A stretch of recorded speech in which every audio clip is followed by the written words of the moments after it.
নাহিদ রানার 150 plus গতির বল সামলাতে পারলো না নিউজিল্যান্ড দল। 5 উইকেট শিকার করলো। 10 ওভারে 32 রান দিয়ে একটি মেডেন আছে তার ভিতরে, ইকোনমি 3.2। অপরদিকে তানজিদ তামিমের ব্যাটিং ঝড়, 58 বলে 76 রান, স্ট্রাইক রেট 131.03। তানজিদ তামিমের এমন ঝড়ো ব্যাটিং এর পর হয়তোবা পেশোয়ার জালমি ভাবতেই পারে তাকে কেন আমরা একটি ম্যাচ সুযোগ দিলাম না। পিএসএল এ খেলতে গিয়েছিল নাহিদ রানা ও তানজিদ তামিম একই দলের হয়ে পেশোয়ার জালমিতে। এমনকি শরীফুল ইসলামও ছিল সেই দলে। নাহিদ রানা ও শরীফুল ইসলাম দলের সুযোগ পেল, পিএসএল এ খেলার সুযোগ হয়নি টিম কম্বিনেশনের কারণে তানজিদ তামিমের। তো যাই হোক, সেটা নিয়ে তো কোনো আফসোস নেই, কারণ জাতীয় দলে খেলাটাই মুখ্য বিষয় এবং জাতীয় দলে এসেই নিজেকে প্রমাণ করে দিল তানজিদ তামিম কতটা কার্যকারী।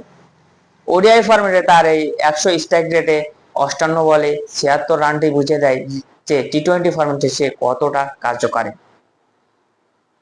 নাহিদ রানার গতির ঝড়ে যেন ব্যাটাররা দিশেহারা এবং সংবাদ সম্মেলনে সেটারই প্রশংসা করলো কেইলি। নিউজিল্যান্ডের এই খেলোয়াড় গত ম্যাচে ভালোই খেলেছে, শুরু থেকে ক্রিজে টিকে থাকার চেষ্টা করেছে, কিন্তু নাহিদ রানার বলের গতিতে পরাস্ত হয়েছে বারবার। নাহিদ রানার 150 প্লাস গতির বল খেলা যে কোনো ব্যাটারের জন্য কষ্টসাধ্য হবে, এটা আপনাকে মানতেই হবে। নাহিদ রানা যেভাবে গতির সাথে পেস জেনারেট করছে, সুইং করাচ্ছে বল, এতে তার মাথা খাটিয়ে যে বলটা করা হচ্ছে সেটাই এখন নাহিদ রানার সবচেয়ে বড় শক্তি। নাহিদ রানা এখন আর শুধু গতি দিয়ে বল করেন না, আগে যেমন লাইন লেন্থটা ঠিক করতে পারতো না, এখন কিন্তু নাহিদ রানা আস্তে আস্তে পরিণত হচ্ছে মাথাটাও খাটিয়ে বল করছে নাহিদ রানা। নাহিদ রানার এমন বোলিং বাংলাদেশ দলকে আরো অনেক জয় এনে দেবে। সেই সাথে তানজিদ তামিমের কথা বলতে হবে।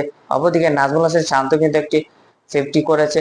অভিজ্ঞ ব্যাটার, বাংলাদেশ দলের হয়ে বেশ কিছুদিন যাবৎ খেলছে, এখন সিনিয়র খেলোয়াড়, তার থেকে আমরা আরো ভালো কিছু দেখতে চাই। বাংলাদেশ দলের বর্তমান ক্যাপ্টেন মেহেদী হাসান মিরাজ কেবলমাত্র শুরু করলো ক্যাপ্টেন হিসেবে যাত্রা, নিজেকে মেলে ধরতে পারছে না। নিজেকে নিজের ব্যক্তিগত পারফরমেন্সটাকে শো করতে হবে, না হলে কিন্তু বিতর্ক লেগেই থাকবে পিছনে। তো সব মিলিয়ে এসব আলোচনায় যাব না, আজকে আলোচনাটা ছিল মূলত তামিম ও নাহিদ রানাকে নিয়ে। তামিম আর নাহিদ রানা দুইজনই দুর্দান্ত খেলেছে, কিন্তু দিন শেষে একজনকে ম্যান অফ দ্য ম্যাচ ঘোষণা করা হবে, এটাই স্বাভাবিক। তো নাহিদ রানা হয়েছে man of the match. 5 wicket নিয়েছে, 10 ওভার বল করে 32 রান দিয়ে একটি মিডেন ওভার। নাহিদ রানা এভাবে আরো অনেক ম্যাচে ম্যাচ সেরা হবে, এটাই আমরা আশা করছি।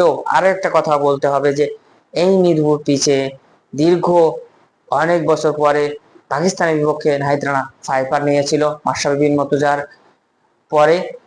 এর পরপরই আবার একই মিরপুরে কয়েকদিনের ব্যবধানে আবারও ফাইপার তুলে নিল নাহিদ রানা। পরপর 2টা সিরিজে ফাইপার, এটা একটা বলারের জন্য স্বপ্নের মতো। নাহিদ রানা তার গতি ঝড়ে আরো আরো অনেক উইকেট তুলে নেবে, এটাই আশা করছি।